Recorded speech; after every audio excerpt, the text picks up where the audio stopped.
জাহান্নাম এটি কোনো কল্পকাহিনী নয়, এটি আল্লাহর নির্দেশিত শাস্তি স্থান। এর আগুন পৃথিবীর আগুনের চেয়ে ৭০ গুণ বেশি উত্তপ্ত।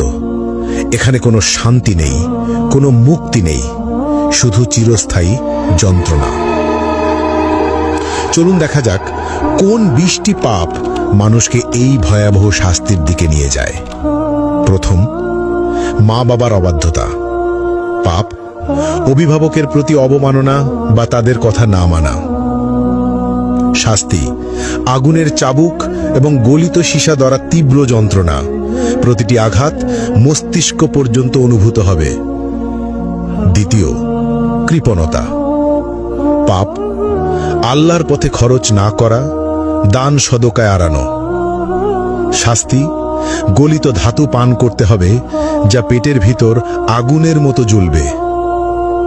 তৃতীয়, মিথ্যা ও প্রতারণা। পাপ মিথ্যা বলা এবং মানুষের বিশ্বাস ভাঙা। শাস্তি জিহুয়া বের করে লোহার শিক দিয়ে বারবার পোড়ানো এবং ছিঁড়ে ফেলা হবে। চতুর্থ, জিনা ও ব্যভিচার। পাপ অবৈধ সম্পর্ক, অশ্লীলতা বা পর্নোগ্রাফি দেখা।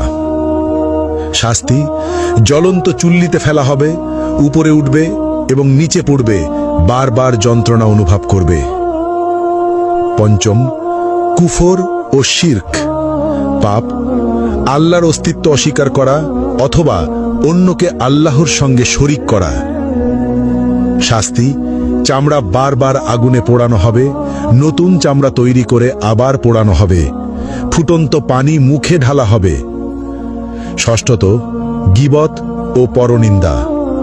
পাপ অন্যের দোষ খোঁজা এবং অনুপস্থিতিতে সমালোচনা করা। শাস্তি লোহার নখ দিয়ে নিজের মুখ ও শরীর ছিঁড়তে হবে, যন্ত্রণা চিৎকার শোনার মতো কেউ থাকবে না। সপ্তমত, অন্যায়ভাবে হত্যা, নিরপরাধ মানুষ হত্যা। শাস্তি আগুনের নদীতে ডুবিয়ে রাখা হবে, যেখানে বারবার দগ্ধ হতে হবে। অষ্টম, নামাজ ত্যাগ। পাপ ইসলামের প্রধান স্তম্ভ নামাজ ইচ্ছাকৃতভাবে না পড়া। শাস্তি গভীর গর্তে নিক্ষেপ করা হবে, যা তলানিতে পৌঁছাতে ৭০ বছর লাগবে, আগুনের তাপে ছটফট করতে হবে। নবম, মিথ্যা সাক্ষ্য। পাপ অন্যায়ভাবে মিথ্যা প্রমাণ দেওয়া। শাস্তি জিহ্বা টেনে লম্বা করে বারবার কাঁচি দিয়ে কেটে ফেলা হবে।